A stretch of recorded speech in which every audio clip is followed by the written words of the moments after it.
बिस्मिल्लाहिर्रहमानिर्रहीम। नाज़रीन अस्सलाम वालेकुम, मैं हूँ इमरान वसीम। नाज़रीन, प्रोग्राम में सबसे पहले बानी तहरीक इंसाफ इमरान खान को अहलिया बुरशा बीबी साहिबा ने किस नई मुश्किल में डाल दिया है, इस खबर की डिटेल से अपने प्रोग्राम का आगाज़ करेंगे। और इसके बाद सुप्रीम कोर्ट में जो जजेस के ट्रांसफ़र के ख़िलाफ़ इस्लामाबाद हाई कोर्ट के 5 जजेस की दरख्वास्त पर जो समाअत हुई है, जिसमें दौरान समाअत 5 जजेस के जो वकील हैं मुनीर मलिक, उनको अदालती जजेस के सख्त सवालात का जो सामना करना पड़ा है, इस अदालती कार्रवाई की जो डिटेल्स हैं वो भी आपके साथ हम शेयर करेंगे। और जस्टिस मंसूर अली शाह ने किससे वजाहत मांगी है, क्यों वजाहत मांगी है, इस खबर पर भी आपके साथ हम बात करेंगे। और कुछ और भी अहम डेवलपमेंट्स हुई हैं, उनकी तफसीलात पर भी प्रोग्राम के आखिर में जाके आपके साथ जो डिटेल्स हैं वो शेयर करेंगे। लेकिन व्लॉग का आगाज़ करने से पहले आपसे दरख्वास्त करेंगे कि चैनल को सब्सक्राइब कर लें, बेल आइकॉन का बटन प्रेस करें। वीडियो अगर पसंद आए तो इसे लाइक और शेयर ज़रूर करें। तो पहली खबर, बुरशा बीबी साहिबा ने अपने खामन बानी तहरीक इंसाफ इमरान खान को क्या और किस नई मुश्किल में डाल दिया, इससे अपने वीडियो लॉग का आगाज़ करते हैं। नाज़रीन, बुरशा बीबी साहिबा की तरफ से इस्लामाबाद हाई कोर्ट में एक पटिशन दायर की गई, जिसमें उनकी तरफ से ये इस्तदा की गई इस्लामाबाद हाई कोर्ट से कि उन्हें वही सहूलियात फ़राहम की जाएँ जो बानी तहरीक इंसाफ इमरान खान को अडयाला जेल में मैसर हैं। अब इस दरख्वास्त के ऊपर जो पहली समाअत हुई थी, इस्लामाबाद हाई कोर्ट के जस्टिस इनाम अमीन मिन्हास ने नोटिस करके जो अडयाला जेल के इंतज़ामिया हैं उनसे रिपोर्ट मांगी थी कि बताया जाए और तहरीरी तौर पे जवाब जमा करवाया जाए कि अडयाला जेल में बुरशा बीबी साहिबा को कौन सी सहूलियात मैसर हैं। तो वो आज जवाब अडयाला जेल की इंतज़ामिया की जानिब से इस्लामाबाद हाई कोर्ट में जमा करवाया गया है। जस्टिस इनाम अमीन मिन्हास ने बुरशा बीबी साहिबा की दरख्वास्त के ऊपर समाअत की है और समाअत करने के बाद अब अदालत ने बुरशा बीबी साहिबा से जवाब मांग लिया है। तो इसमें देखना यह है, जो डिटेल में आपके साथ शेयर करने जा रहा हूँ, कि अडयाला जेल के इंतज़ामिया ने जो रिपोर्ट अदालत में पेश की है, उस रिपोर्ट के मुताबिक बुरशा बीबी साहिबा को कौन सी सहूलियात मैसर हैं। और इस रिपोर्ट के बाद जो आज अडयाला जेल के इंतज़ामिया ने अदालत के रिकॉर्ड पे पेश की है,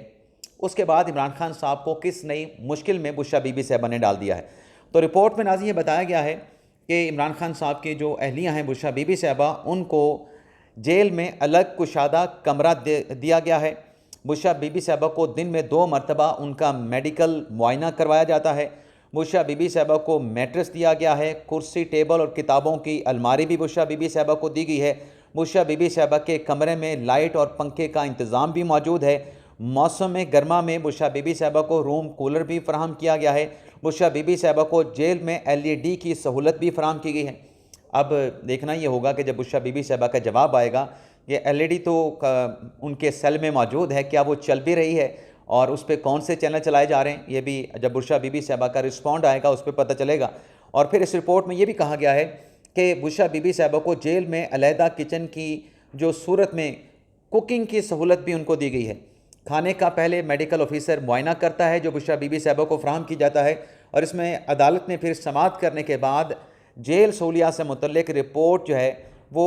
बुरशा बीबी साहिबा के वकील को देने का हुक्म दे दिया। और आइंदा समाअत जो है, जिसकी कोई तारीख अदालत ने नहीं दी है, बुरशा बीबी साहिबा से उनके जो वकील हैं उस्मान गिल और ज़हीर अब्बास, उनसे तहरीरी जवाब तलब कर लिया है। अब ये जो नाज़रीन रिपोर्ट आज इस्लामाबाद हाई कोर्ट में जमा हुई है, अब इसमें जो चीज़ें मैं आपके सामने रखने जा रहा हूँ कि PTI का केस ये है और इमरान खान साहब का भी ये केस है कि उन्हें जेल में सहूलियात नहीं दी जा रही, उनके साथ इम्तियाजी सलूक जो है वो रवा रखा जा रहा है। लेकिन अब जो रिपोर्ट आई है अडयाला जेल के इंतज़ामिया की, जिसमें बताया गया है कि बुरशा बीबी साहिबा को ये सहूलियात फराहम की गई हैं, तो इसका मतलब ये है कि जो हुकूमत की तरफ से कहा जाता है कि इमरान खान साहब को मुकम्मल बेहतरीन B क्लास की सहूलियात हम दे रहे हैं, तो अब इसका कंपैरिजन होगा कि आखिर वो कौन सी ऐसी सहूलियात हैं जो बुरशा बीबी साहिबा कहती हैं कि बानी तहरीक इंसाफ इमरान खान वाली सहूलियात उनको भी फराहम की जाएँ। तो आइंदा समाअत पे जवाब आ जाएगा और उस जवाब का जब फिर तकाबले जायज़ा होगा कि बुरशा बीबी साहिबा मज़ीद कौन सी सहूलियात मांगना चाहती हैं, लेना चाहती हैं, जो इमरान खान साहब को मैसर हैं लेकिन बुरशा बीबी साहिबा को नहीं दी जा रही, तो ये मैं समझता हूँ कि जो PTI का केस है कि इमरान खान साहब को कोई सहूलियात मैसर नहीं है, आज ये डिटेल बुरशा बीबी साहिबा को दस्तियाब सहूलियात की जो डिटेल सामने आई हैं, उससे ये बात वाज़े हो गई है कि इमरान खान साहब को इससे ज़्यादा सहूलियात जो है वो अडयाला जेल में अडयाला की इंतज़ामिया की तरफ से दी जा रही हैं। अब इस केस की अगली समाअत के ऊपर बहुत सारी चीज़ें क्लियर हो जाएंगी, लेकिन मैं ये समझता हूँ, मेरी ये राय है, आप इसके साथ इत्तफाक भी कर सकते हैं, आप इसके साथ इख्तलाफ भी कर सकते हैं, कि ये इमरान खान साहब के लिए एक नई मुश्किल खड़ी होगी है कि जो ये कहते हैं, उनकी पार्टी कहती है कि खान साहब को तो एक छोटे से सेल में रखा गया है और खान साहब को कैद तन्हाई में रखा गया है और इमरान खान साहब को किसी किस्म की सहूलियात मैसर नहीं। लेकिन बुशरा बीबी साहबा ये कहती हैं कि मुझे अपने खामन इमरान खान साहब वाली सहूलियात चाहिए। एक तो नाज़रीन ये खबर हो गई। अब नाज़रीन आ जाते हैं कि जो सुप्रीम कोर्ट में जजेस के ट्रांसफ़र के हवाले से केस की समाअत हुई है, जिसमें आज जब अदालती कार्रवाई का आगाज़ हुआ जस्टिस मोहम्मद अली मज़हर की सरबराही में, तो अदालत की तरफ से पूछा गया, पाँचों जजेस के जो वकील हैं, justice Mohsin Akhtar Kiani, justice Babar Sattar, justice Tariq Mahmood Jahangiri, justice Sardar Ejaz Ishaq और जस्टिस समन रिफत इम्तियाज़ साहबा की ये पटिशन है, जिसमें मुनीर मलिक साहब जो हैं अदालत में उनको रिप्रेजेंट कर रहे हैं। अदालत ने सवाल पूछा कि जो फ्रीकैन की तरफ से जो रिस्पोंडेंट साइड थी उनकी तरफ से जवाबात आ चुके हैं, क्या उन जवाबात की रोशनी में आपने अपना जवाबुल जवाब जो रिटन स्टेटमेंट है वो आपने जमा करवाया है? तो मुनीर मलिक साहब ने यह कहा कि जवाब अभी दाखिल नहीं करवाया, लेकिन हम अपना जवाब जो है अदालत में जमा करवा देंगे।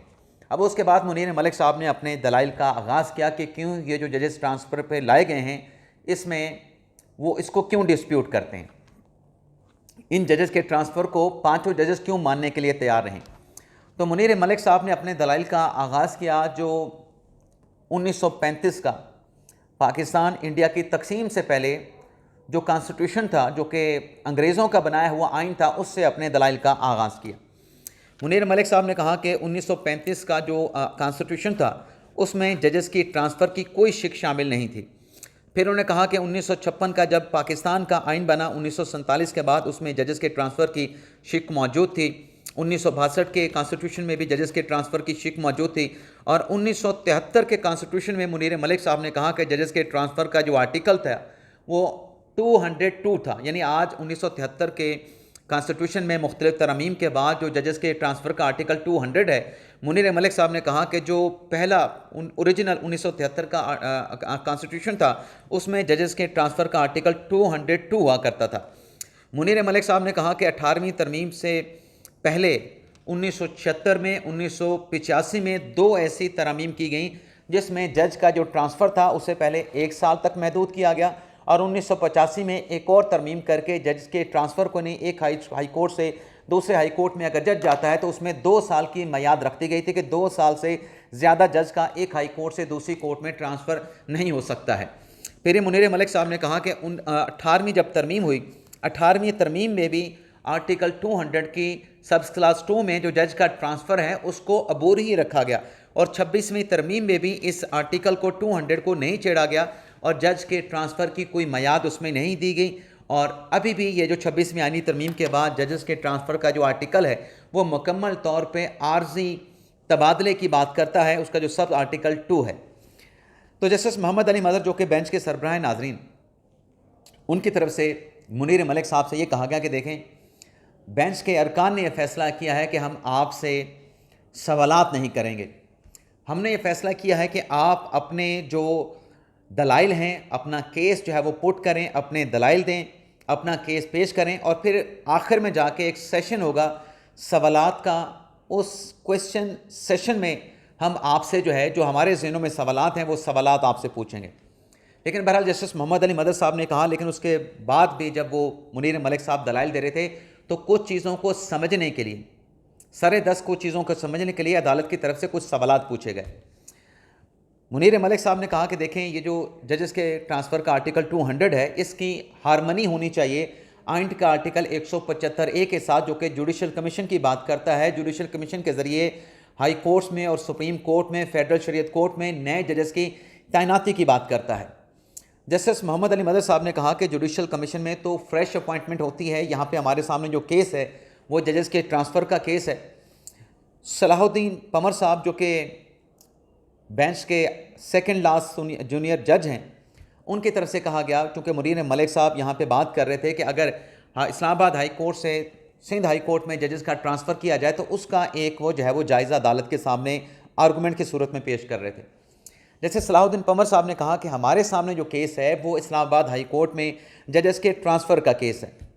जस्टिस मोहम्मद अली मज़हर ने कहा कि आप अपना जो केस है, आप ये जो जजेस की अपॉइंटमेंट की बात कर रहे हैं कि जुडिशल कमीशन के ज़रिए उसमें ये लिख दिया गया है कि अगर कोई वैकेंसी किसी हाई कोर्ट में खाली है, क्योंकि मुनीर मलिक साहब ये कह रहे थे कि मुस्तकिल जो वैकेंसियाँ खाली होती हैं किसी हाई कोर्ट में, वहाँ पर ट्रांसफ़र की बजाय, किसी जज को लाने की बजाय जुडिशल कमीशन के ज़रिए नई अपॉइंटमेंट होनी चाहिए। जस्टिस मोहम्मद अली मदद साहब ने मुनीर मलिक साहब से कहा कि हमारे सामने जो आपका केस है वो जजेस के ट्रांसफ़र का केस है, हमारे सामने जो आपका केस है वो जजेस की सीनियरिटी का केस है, आप अपने इस केस के ऊपर जो है वो फोकस करें। फिर मुनीर मलिक साहब ने कहा कि दरअसल मेरा केस ये भी है कि ये जो जजेस का ट्रांसफ़र होता है इसमें पब्लिक इंटरेस्ट को भी देखा जाना चाहिए कि क्या जजेस जो एक हाई कोर्ट से दूसरी हाई कोर्ट में ट्रांसफ़र किए जा रहे हैं उसमें पब्लिक इंटरेस्ट है या नहीं। अब पब्लिक इंटरेस्ट के हवाले से जो मुख्तसर सी बात मुनीर मलिक साहब ने की वो उनकी ये थी कि एक हाई कोर्ट से दूसरी हाई कोर्ट में आपने जज लेके आना है, वहाँ पे ज़ेर इल्तवा केसेस ज़्यादा हैं, यानी फ़ौजदारी केसेस अगर ज़्यादा हैं तो आपको बाहर से ऐसे जज को लाना पड़ेगा जो फ़ौजदारी केसेस को सुन सके। कंपिटेंसी की वो बात कर रहे थे तो मोहम्मद अली मदद साहब ने कहा कि हमारे सामने जजेस की कंपिटेंसी का मुकदमा भी नहीं है। मुनीर मलिक साहब ने कहा कि ऐसा नहीं हो सकता कि जजेस को आप ट्रांसफ़र पे लेके आएँ, लेकिन वो ट्रांसफ़र का मकसद ये हो कि जिस हाई कोर्ट में आप जजेस को लेके जा रहे हैं उस हाई कोर्ट के जजेस को पनिश करना अगर मकसद हो तो ये पब्लिक इंटरेस्ट में भी नहीं है और ये आज़ाद अदलिया के बेसिक जो कंसेप्ट है उसके भी ख़िलाफ़ है। जैसे शाहिद बिलाल हसन साहब ने कहा कि यहाँ पे जो आप बात कर रहे हैं और जो पब्लिक इंटरेस्ट की आपने बात की है, पहले तो आप ये बताएं कि आप कह रहे हैं कि जजेस का ट्रांसफ़र अगर होता है तो वो अबूरी ट्रांसफ़र होगा, तो आपकी दानिश में जजेस का ट्रांसफ़र कितनी मुद्दत के लिए होता है मौजूदा हमारे कॉन्स्टिट्यूशन के आर्टिकल 200 के मुताबिक।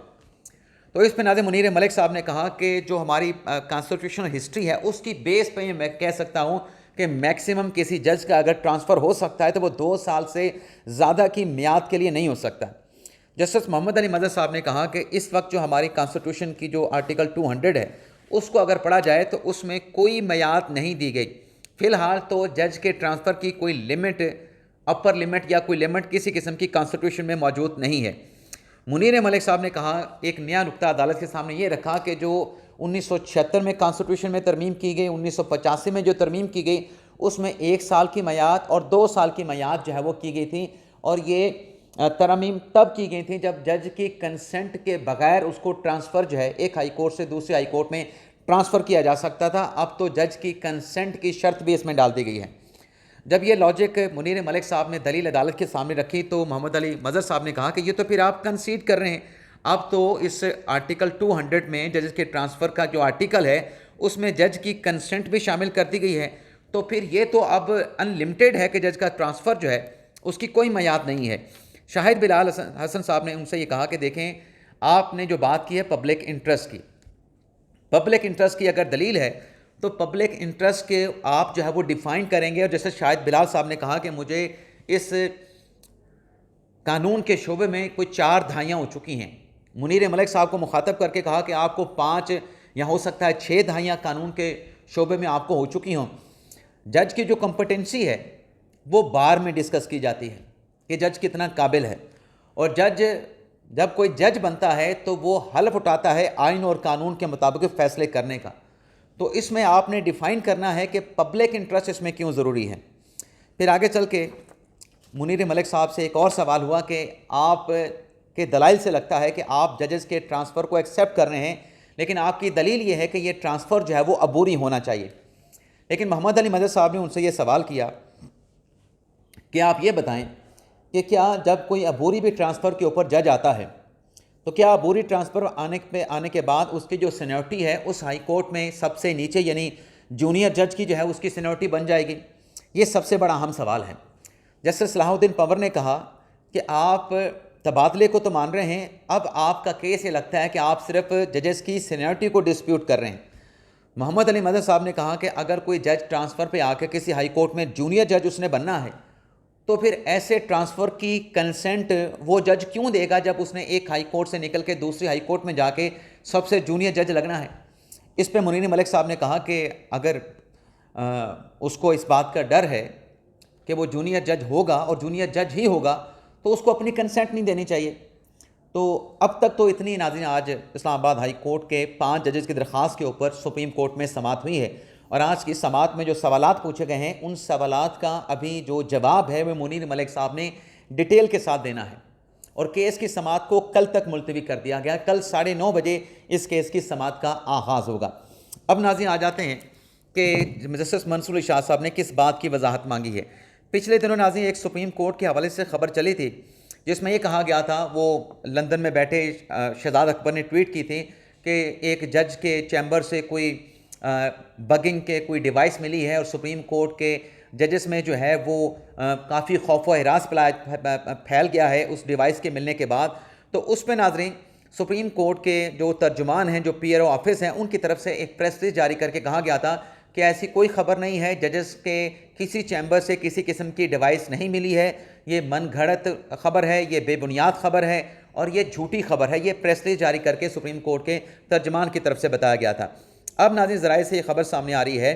कि ये जो प्रेस रिलीज जारी की गई थी और उस वक्त जो है कायम मकाम चीफ जस्टिस से जस्टिस मंसूर अली शाह साहब और जो याहिया फरीदी साहब थे वो अपने साथी जजेस के साथ, जस्टिस अमीनुद्दीन खान के साथ, जस्टिस शाहिद वहीद के साथ चीन और फिर वो तुर्की के दौरे पे चले गए थे। तो ज़रा ये बताते हैं कि ये प्रेस रिलीज जारी करने के ऊपर जस्टिस मंसूर अली शाह साहब ने सुप्रीम कोर्ट के पीआर ऑफिस से वजाहत मांगी है कि आपने ये प्रेस रिलीज जो है चीफ जस्टिस चैम्बर से, कायम मकाम चीफ जस्टिस के चैम्बर से अप्रूवल के बगैर किस तरीके से आपने ये इशू कर दी है। अब उस पर ज़राए की तरफ से जहाँ इस खबर को कन्फर्म किया गया है वहाँ ये भी बताया गया है कि जो वजाहत मांगी गई है जस्टिस मंसूर शाह की तरफ से, उस वजाहत का सुप्रीम कोर्ट के पीआरओ की तरफ से ये जवाब दिया गया है कि ये जो प्रेस रिलीज आती है जो कि सुप्रीम कोर्ट का पीआरओ ऑफिस, तर्जमान ऑफिस जारी करता है, ये खुद से कोई प्रेस रिलीज जारी नहीं करता। जो एक मैकेनिज़्म मौजूद है, जो एक एसओपीज़ मौजूद है, उसके मुताबिक सुप्रीम कोर्ट का रजिस्ट्रार ऐसी कोई प्रेस रिलीज जो है जारी करने के लिए पीआरओ ऑफिस को भिजवाता है और जब वो प्रेस रिलीज आती है उसको फिर सुप्रीम कोर्ट के पीआरओ ऑफिस की जानिब से जो वो जारी कर दिया जाता है। तो ये नाज़रीन आज के वीडियो लॉग की हमारी खबरें। बाकी नेक्स्ट वीडियो लॉग में हम बात करेंगे पाक भारत टेंशन के हवाले से। बड़ी अहम डिटेल्स हमारे पास हैं, बड़ी एक अहम खबर हमारे पास है जिसकी तफसीलात नेक्स्ट वीडियो लॉग में आपके साथ हम शेयर करेंगे। अब तक इतना ही, आपसे इजाज़त चाहते हैं। अल्लाह ताला हम सब का हामी नासर हो, दुआ में याद रखिएगा। अल्लाह हाफिज़।